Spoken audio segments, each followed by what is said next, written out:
When driving an electric car, there's quite a change that is going to happen in your life, because every decision you make, either if it's a free time decision, something you want to do in your free time, or if you want to drive somewhere, is going to be directly connected with the battery life of your car. So I'd like to compare that with a phone. If your phone has 10% of battery life left, you might not go out until you have charged it to at least 50%, so you're safe. And that's the same thing that happens when driving an electric car. So for example, if you want to go explore something, a mountain, or go for a walk or whatever, you can't just go there if you don't have any battery life left. You are subconsciously going to think about, where am I able to charge my car? Even when driving this thing. For example, if it's cold outside, I have to think about, do I want to actually heat my car so I lose a little bit of battery life, or do I want to save battery so I have more reach? So every decision you make is directly connected with the batteries, and that's a little bit limiting because there are not a lot of superchargers. And if you drive a Tesla, you have some superchargers, but if you drive an I-Pace like I am right now, there's not a lot of superchargers that are going to charge a car up from 10% to 85% in 15 minutes. To charge this car up from, let's say, 60% to 80% takes half an hour at most places. So it's really time consuming. I'm giving you a live example what happened. So I start feeling the cold getting inside of the car. So I have to pull this gear knob here. If I set my fan speed now to 3, I lost 8 kilometers. So that is now my potential reach that I've lost, 8 kilometers. If I set it to 1, press OK, I've now gained 7 kilometers that I can actually drive longer. So that's a little bit of a changer in every electric car. Consider that before you decide to move to electric, all right? Ladies and gentlemen, welcome to Drive. Today we're trying to save the world with a Jaguar I Pace in this very nice white color. Before we start the review, make sure to subscribe, make sure to like our videos, go to Instagram, TikTok, follow us there. Let's start the review. All right, so as you can notice at the front, we have a very pretty face, the typical Jaguar design line with those matrix LED lights at the left and the right side. And in the middle, we have this big black grille. Something that I do not understand 100%, because this grille has no function whatsoever. It's basically just a grille that they took from a petrol engine car and put it here. But I understand design perspective, it looks typical Jaguar and is a pretty looking face. What is interesting is the car has a CV of 0.29, which means it's very aerodynamic. So the air travels through the bottom part of the car and comes up through the upper part, this opening here, and continues its way to the back part to push the car a little bit down and create more downforce, which is very great. And then, of course, since this is an electric car, we have an electric engine at the front and we have one at the back. The front one has 200 horsepower and the back one also. What is interesting though is because the car has a total length of 4 meters and 70 centimeters, and it's 1.90 meters wide, we have the cabinet moved very far forward into basically where the engine would be. So you have a small front and a small back and very spacious part where the drivers and passengers are sitting. This is very nice. So starting at this part, for example, you have this very interesting angle, those round shapes, and then still combined with those cutting edges coming down here, of course, and then continuing the interesting forms and shapes all around the car. So really looking at it, it could have been something like art. It's really like art to my eyes. The most brilliant part, in my perspective, is looking at the car from this angle. Those cutting corners, a very steep decline here that is coming out kind of in this back bumper a bit with that little spoiler. It's really a big decline, and I like the fact that they have done a cutting angle here so you really can look at the design, and it's very interesting. It's a beautiful combination of triangular forms and rectangular looking forms together. And from this perspective here, where I'm standing, you can tell that the car was really beautifully designed, and I really like to look at it from that perspective. It looks beautiful to my eyes. Here the taillight that looks also like a resemblance to the F-Type and the F-Pace and all of those new Jaguar cars. It is the new face of it, and I like the fact that they have done something different. They were very retro styled, and now a couple of years later, I mean, this car came out in 2019, and when you compare it to a Jaguar of 2009, 10 years, it was an insane difference. It's almost like you went from the 90s to the 2020s. Insane difference. So I like it a lot. All right, we have to look at the practical side because this is a family SUV. So let's look at the boot space at the back. So opening it via the key or on the button down here. We have 656 liters when the seats are in a normal position, and 1,430 liters if you put the seats down. This is what Jaguar tells us. But ADAC, for example, they found out that if you remove this cover, you actually have 490 liters of boot space, and if you put the seats down, you have 1,330 liters. And to be honest, I really don't see the 650 liters in here. It's really a small boot, and especially the shape of the car makes it even more difficult to pack a lot of bags in here. This is what you have to consider, of course. Let me open the bonnet to show you the engine of this beautiful Jaguar. So as you can see, there is no engine. You can see it. It's actually sitting right in front of there. But here you have an extra boot with about 26 liters of space, which is basically nothing. The only thing you could store here is maybe the charging cable. But since we started talking about the engine, let's talk about some numbers figures. So the car has 294 kilowatts, which means it has a 400 horsepower total output of the 200 horsepower front engine and the 200 horsepower back engine. Since it's electrical, it makes 696 newton meters of torque that you can really tell when accelerating the car. Plus 0 to 100 time 4.8 seconds, tops out at 200 kph limited. I would say that is not that bad. Since the car is electric, we have to talk about the charging time. So we have the charging port right here. If you have a CCS charger and remove this little plastic part here, you can actually charge a car up to 100% in 40 minutes charging time. If you have a different charger, let's say a 30 kilowatt charger, for example, it takes up to 2.5 hours to charge it fully. And it gets even worse when you put it into your home power outlet, because then you're charging for about 20 hours. All right, so consider that when driving this car. Since this is an SUV, we have to talk about ground clearance, because you should be able to go off-road with it. So the normal position would be 171 millimeters, but I'm going to raise it to the highest position and get out.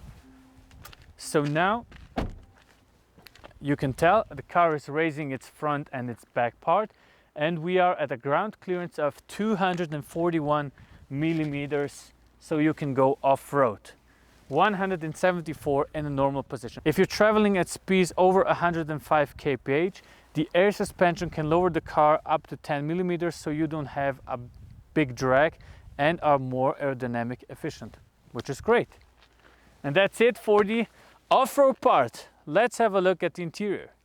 Welcome to the interior of this Jaguar I Pace. So before we start with the interior looks, did you know that the car actually won a couple of world titles?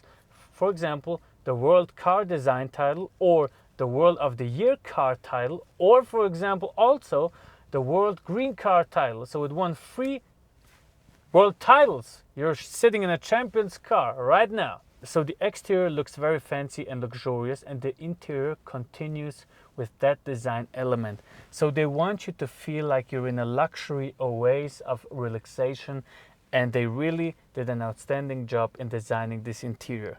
I am a big fan because as soon as you get into this car, you're hit with beautiful color, leather and Lextech combination, which I'm going to explain to you shortly. So for example, you come in here and you have actually multiple screens. So one in the front is a high resolution screen that shows you all the information necessary for driving, like where you are, navigation, your speedometer and the power output, how much battery life you have left, and all the assistances. Then you have a second screen here in the middle, which is your multifunction screen for all the settings you need for your media. Then you have 3 screens right here, which would be one in the middle for the climate control, a separate one with beautiful animations for your heated seats or cooled seats settings. Then you also have another screen, which would be this part here, that is a camera mounted on the outside, so you see at the back the people driving there. And then they thought about something, because when I looked at that, I thought, okay, but what is with the passengers? If I have children, I want to see what they're doing while I'm driving. So you just click on that, and now you actually have a mirror. So they thought about a lot of things. Compare it to a Tesla, for example. It doesn't have leather. They're really cheap materials in there. But now you're sitting in a Jag, in an electrical Jag, and what does it have in here? It has beautiful leather, which has such a nice smell when you get inside the car. It's such a beautiful smell, really. High quality leather on the steering wheel, high quality leather on the seats with beautiful white stitching. At the front, you don't have leather, you have this Lextech, which is a leather imitation, but it also feels very nice. It isn't as beautiful and soft as actual leather, but it has a nice and interesting feeling to it. And then the combination of this black and chrome elements, they managed to do it beautifully. Welcome to the back of this Jaguar I Pace. So as I told you, the engine sits at the front and in the back. So we have a lot of space front and back for the passengers, and it continues at the back seats also. I have a lot of knee space. This is my driver's position, and I still have plenty of knee space, and I have plenty of head space. So that is very nice. You have this middle armrest with cup holders that has beautiful cushions, also feels very nice. Great. It's really a comfortable thing. You have so much charging ports, it's literally insane. So I have a 5-volt charging port USB-A here right in front of me. I have a USB-C down here, a second one for the passenger, and a 12-volt charging port for extra screens or whatever you want to use back in here. Then I have my climate control that would sit in a normal car right here. I have it on the left side of the door, kind of in this B pillar, and for the passenger the same. The roof, of course, is Alcantara, and something very special also is, if I want to get out of the car now, I have a collision detection system here that is going to warn me if a car is trying to pass, so I don't have to turn and watch. I just look at the LED lamp here, then I can open the door safely. So that is great. Really family-oriented car. I like it a lot. Let's get out, let's take it for a drive. All right, friends, I am at the historical point of the Jaguar Pass, which is a very funny road. So I thought, why not just test the cornering performance of this I Pace on a road like this? It's very loud, it's very intense, but this is a Azizdrives review. So let's go to dynamic and find out what the car can do. So of course it has a low center of gravity, and it's a heavy car, 2.2 tons. But since we are driving an SUV, this should be no problem for it. And to be honest, the acceleration is of course very punchy and beautiful. We have 696 Newton meters of torque, 400 horsepower on this electric car, an engine at the front, an engine at the back, and we're driving this old school road, and it feels very good. And I like it, it's fun. You can buy other electric cars. They're probably faster than this one, but this is something that has character. It's not the fastest car, but it is punchy, it is very sharp. It feels great, it accelerates great. 4.8 seconds to 100, and that is what an SUV, a sports SUV, should be about. It's not about being the most insane performance machine. I mean, look how this is a very bumpy road, and he's taking it without any problems. We're driving on the tarmac, on this uneven tarmac, without any interruptions. No problem. It feels brilliant. So let me test the cornering performance on this normal bit. All right. You notice it straight away.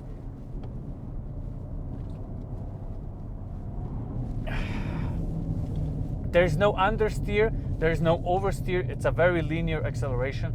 We are even driving without the ESP on, so that is very good, to be honest. I think that's great. That's great for somebody that wants to drive this car daily.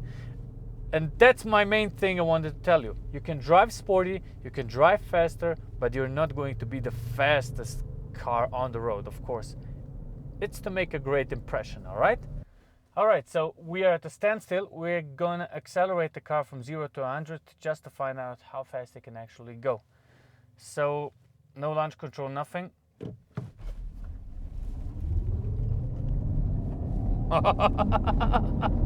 There was 100.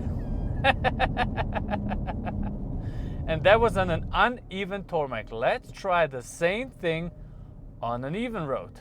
So, let's go. 3, 2, 1. Oh. That's 100. All right, ladies and gentlemen, we are testing the cornering performance of the Jaguar I Pace. I'm currently in comfort mode. The car feels very stable, although it's quite heavy, 2.2 tons, but it's not the heaviest electric car. There are much worse examples of an electric SUV, and I have to be honest, it really feels very nice. It has this typical low center of gravity feel because the batteries are placed on the floor of the car, which is very good. Now we have to go into the dynamic setting. So for that we have this little button here, press it, and now I'm in dynamic mode. You can hear now that the sound and produced sound over the boxes is getting into the cabin when I step on the throttle a little bit. But what we're going to do also is we're going to turn off the ESP, because we have two engines, one in the front, one in the back.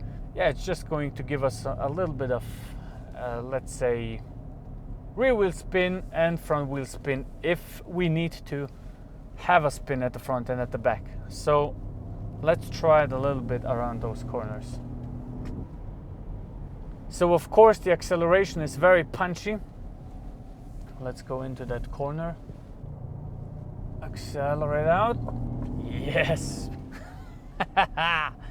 So the acceleration is of course very punchy because of the electric engine. It's literally like a punch, and you feel it pushing as soon as you press the throttle. The response is immediate, and you have this insane acceleration forward, which is very good and great to experience. And also overtaking maneuvers like this one without a problem. Just overtook a car, no problem whatsoever. This is what I think is brilliant about electric cars and about this I Pace. But then cornering, even though the center of gravity is very low, you can feel it rotate a little bit. So it leans into the corners and the opposite side, of course, and you feel it kind of wobbling a little bit. Sporty drive is okay. It's not the sportiest car, and I don't think we need to make a point and drive it as fast as possible around corners. You can drive pretty sporty with it. It has 400 horsepower, 696 newton meters of torque, immediate acceleration as shown now. But the point of this car is to make an impression, really. It isn't even close in competing with a Model Y, for example, or the Model X plate or whatever, cars like in that segment. But it's a nice drive, and that's the point of it. It's a nice drive that you can drive a little bit sportier. Yeah, and that's as far as the driving experience allows us to talk about. We're going to find out how it is on a day-to-day drive, and is it really that ecological? All right, up to the next chapter. All right, let's talk about some technical specs and about some real life experience now. So I've driven the car for the last week. I've enjoyed it a lot. Very pleased with the car. It is so silent in here. It is such a beautiful drive. It's very comfortable. It's relaxing. It's not stressful at all. It's really a relaxing car. You have double glass at the outside. Everything is very good aerodynamically made, so you don't hear any wind noises. I like it really, really a lot. They tell you have 415 kilometers of reach to drive this car in a full charge. I couldn't do it up until today. I couldn't. It wasn't possible for me because I was driving on the Autobahn, I was driving through city, I was driving on land roads, and even when I drive on 100% efficiency over 100 kilometers or 150 kilometers, I cannot manage to reach those 415 kilometers of reach. So what happens is, just because I don't have a wall box at home and I don't have a supercharger somewhere with 150 kilowatts, for example, like the Tesla one, I had to charge it at normal 30 kilowatt pins, even if it was CCS, and even if I was alone on the charging station, it took up to 30 minutes to charge like 20 to 25%. And after you have reached 80% of charging capacity, it takes an hour and 20 minutes to reach 100%. So you have to consider that your life is going to change dramatically when driving an electric car. You have to, every time you go somewhere, you think of, can I charge my car somewhere near the place I want to go to? So that is a real life experience. Then they say 400 horsepower. I would agree to that 100%. Stepping on the throttle, it's a brutal acceleration, really, especially when you drive 40 to 50 kph, put in dynamic, and then all of a sudden just step on the throttle. It's really jumping forward. For example, like this, I'm driving 70. You can literally tell when I relax my body that I'm going to be, my head is hitting the neck rest. It's really a very nice and direct acceleration. I love that. All right, ladies and gentlemen, that was it for the Jaguar I Pace. As you can see, I really fell in love with the car because I think it's a great combination of that Jaguar drive, that retro style elegance you feel when driving a Jaguar, and the new way of electric vehicles. So if I would have chosen an electric car for my daily driver, it would have probably been the Jaguar I Pace. So if you enjoyed the video, make sure to leave a like, make sure to subscribe, go to Instagram, TikTok, help us out, and see you on the next one. Thank you very much.